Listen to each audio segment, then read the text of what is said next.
بسم الله الرحمن الرحیم. الله متعال در قرآن عظیم و شان سوره انبیا آیت 35 می فرماید: اعوذ بالله من الشیطان الرجیم کل نفس ذائقة الموت و نبلوکم بالشر والخیر فتنه و الینا ترجعون.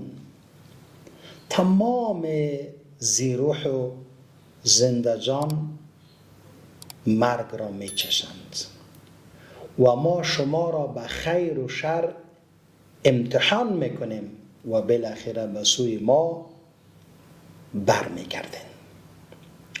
مرگ جامی است که همه از آن می نوشد.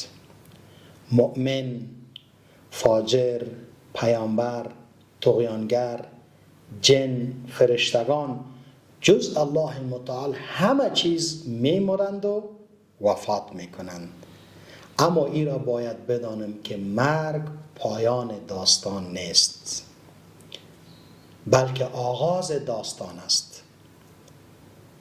و مرگ درست برخلاف آن چیز است که ما میپنداریم. بعضها فکر میکنن که وفات کردی خلاص، میمریم، وفات میکنیم، از این دنیا میرویم. خب اصل قصه و سناریو و داستان بعد از مرگ آغاز میگردد. پس الله متعال در این دنیا ما و شما را با مرگ، با خیر، با شر، با نعمت، با نقمت امتحان میکند. خوشا به حال کسی که در این دنیا کارهای خوب و شایسته را انجام میدهند و برای بعد از مرگ خود آمادگی میگیرند.